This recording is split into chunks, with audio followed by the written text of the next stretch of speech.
मंडळी, big boss Marathi 6च्या घरातून राधा पाटील घराबाहेर गेलीये.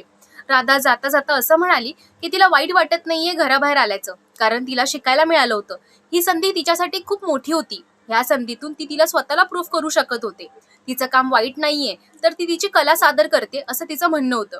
जर अशी संधी पुन्हा मिळाली तर ती तिला प्रूव्ह करू शकेल आणि अशी संधी पुन्हा मिळण्याची गरज आहे असं तिचं म्हणणं होतं.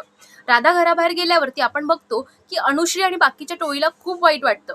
त्यानंतर सागर आणि बाकीचे सदस्य सुद्धा दुःखामध्ये होते. अनुश्रीचं असं म्हणणं होतं की राधा ऐवजी ओमकार गेला पाहिजे होता. ओमकार गेम नाही खेळते, ओमकार टास्क ऐवजी दिसतच नाहीये. त्यामुळे ओमकार जर नॉमिनेट असता तर तोच घराबाहेर गेला असता असं अनुश्रीचं म्हणणं होतं. विशाल ह्यावरती असं म्हणाला की आपण एकत्र येऊ आणि सर्वांना तोडू आणि आपण गेम खेळू. मंडळी, तुमचं काय मत आहे की राधा घराबाहेर गेली हे योग्य आहे की अयोग्य?